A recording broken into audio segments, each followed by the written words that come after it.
I want to share something with you guys. Of course, you guys do know the news about Israel's 11th president, correct? The 11th president. The 11th one is a very odd number. It really is. I'm not into gematria. I don't do that, the study of numerical values and their meanings in the Bible, but I can't help but to notice the number 11.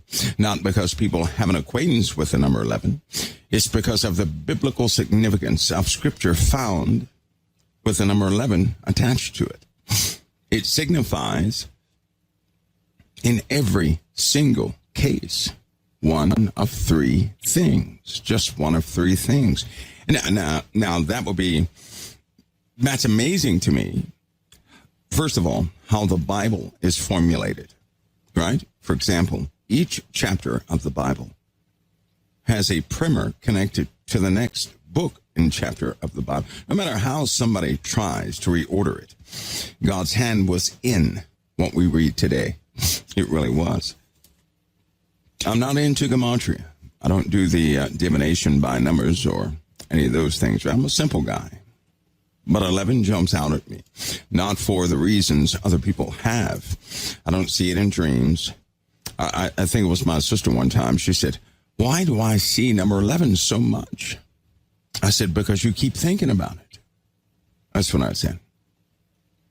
She said, I see 11 everywhere. I said, isn't that something? Right? Because it is a very identifiable numbers. I hate to take the steam out of people's,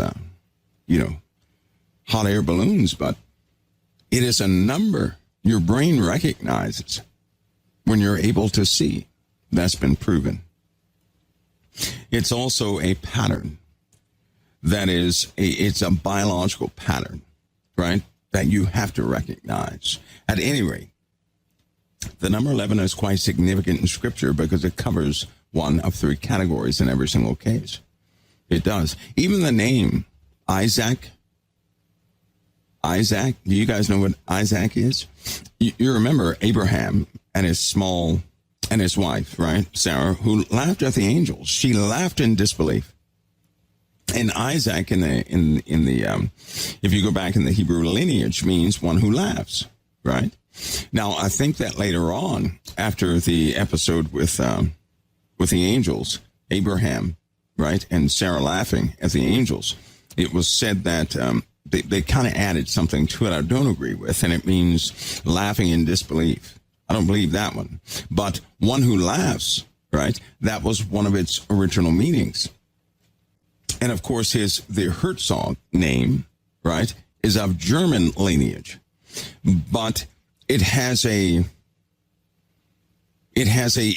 departed from a Hebrew name, which is most amazing to me. It is a German name, right? It is a German name.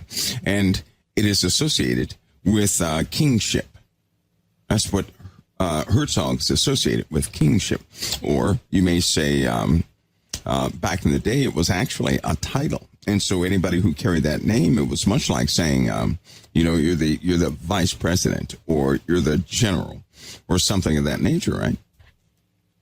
In this case, one who laughs, who is in control, right? Who is a duke, that name, the German name Herzog is duke. One who laughs or duke, right? In Greek, stratos. It relates, that Herzog name in the Greek is related to strategy. Military strategy. I find that interesting. Commander, right? It's associated with commander. Byzantine Empire is associated with general. I find all those titles interesting because of the time we're in and because of who this individual is, right?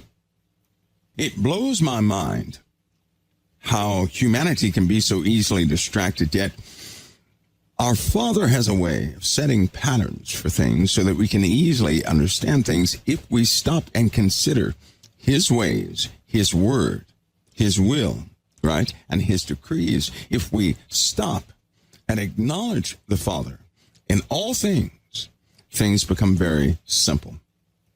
For example, what's in a name? Names are very important.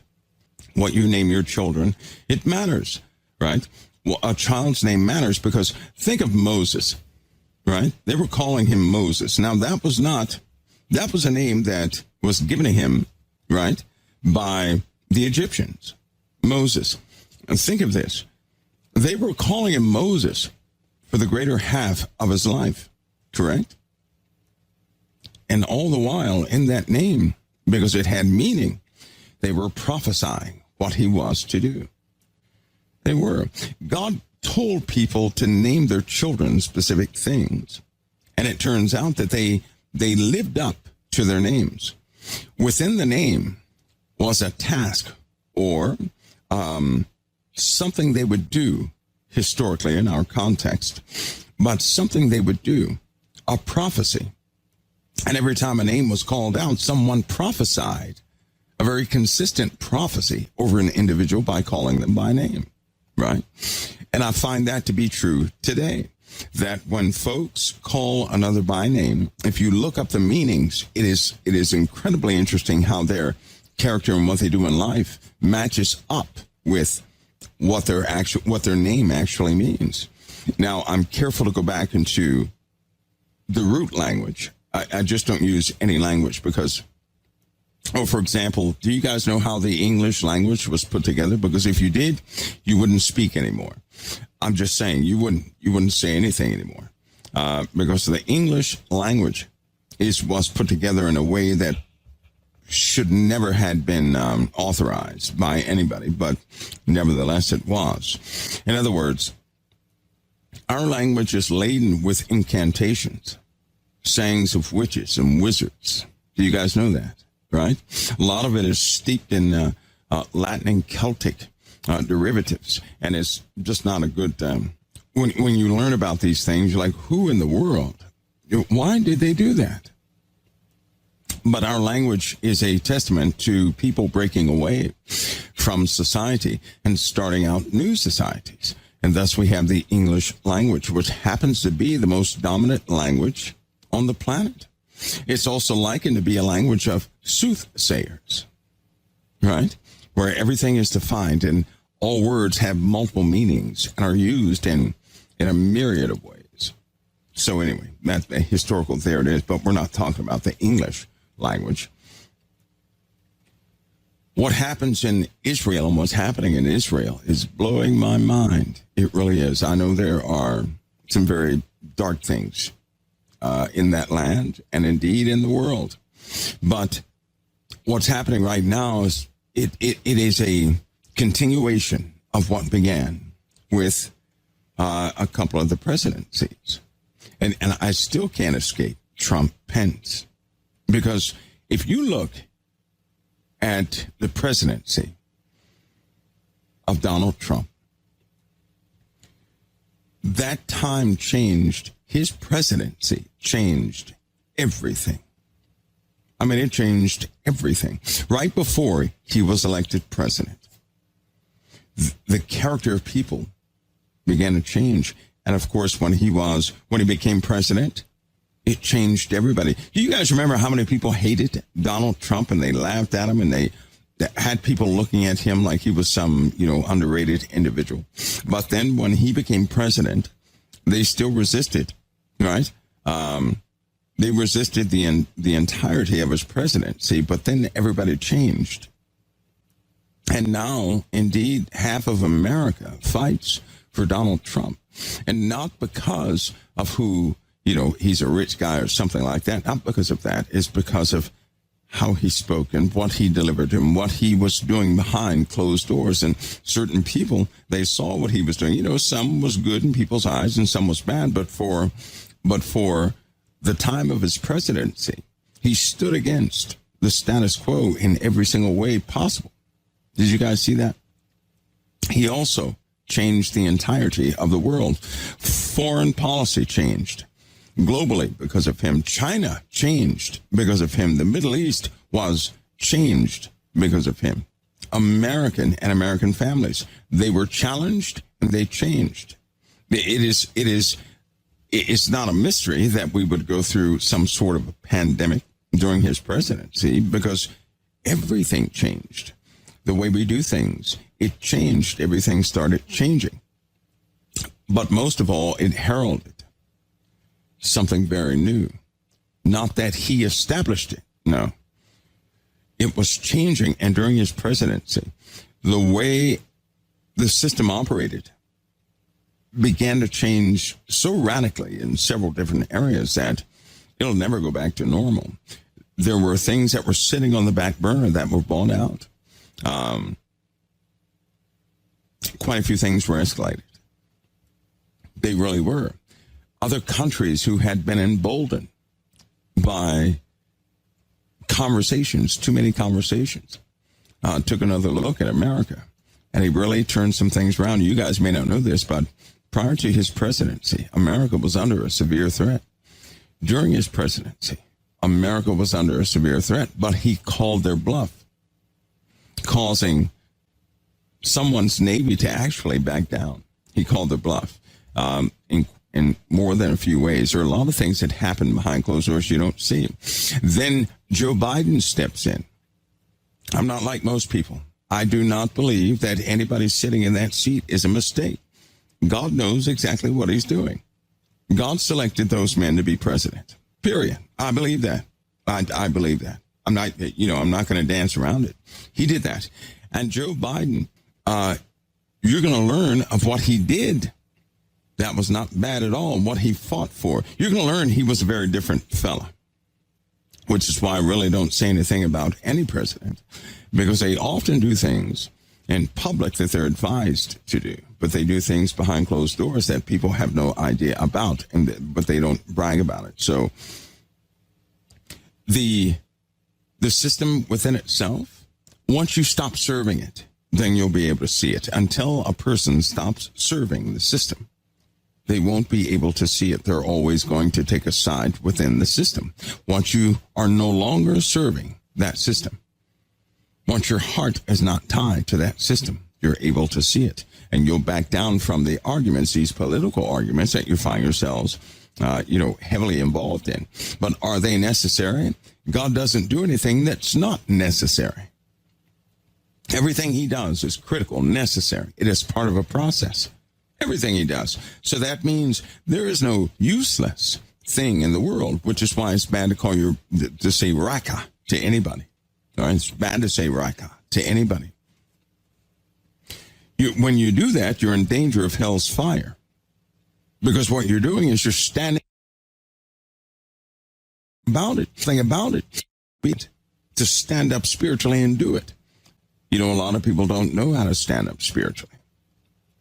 And it causes a defeat within them. None of you, nobody out there is too old. None of you are too old. You're not too feeble. You're not. If you can send a text, you have enough, right? You have enough. Okay, somebody says they lost me. Am I still there? You guys hear me? Am I good to go? What's happening? Are we having interruptions? Twice? Are you kidding me?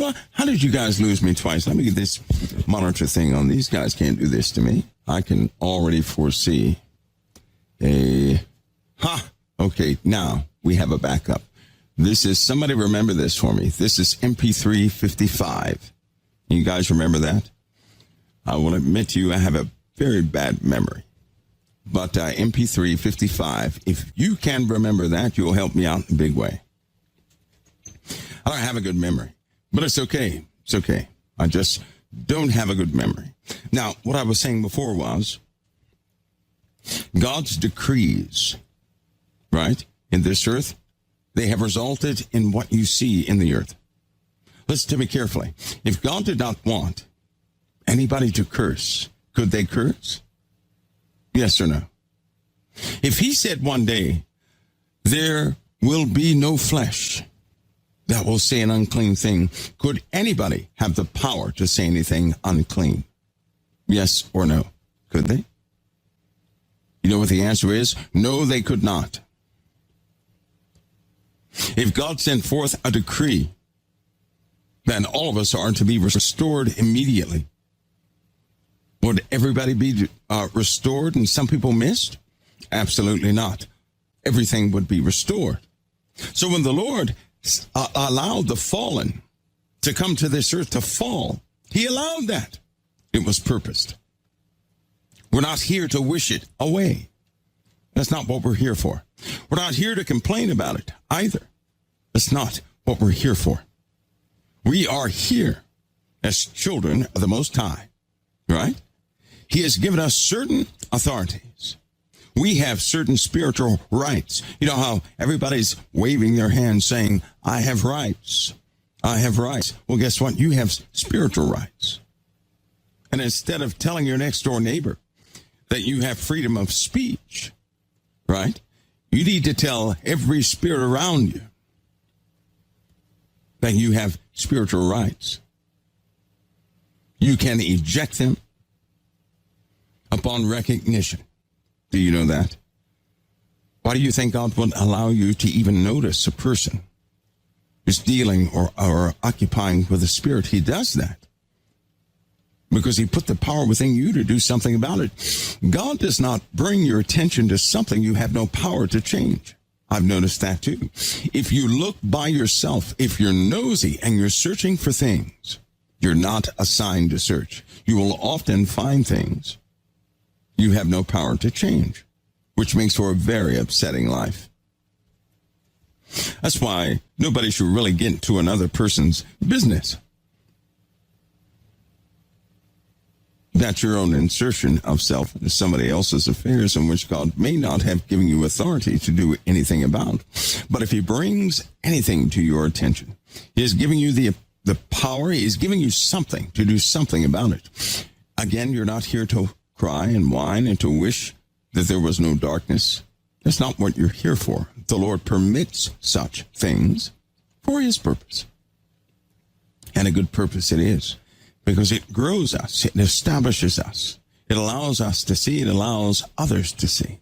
But I tell you right now, if you can keep that in your mind and remember that you're not here to complain about everything that went wrong, you're here to put a footprint right in the world.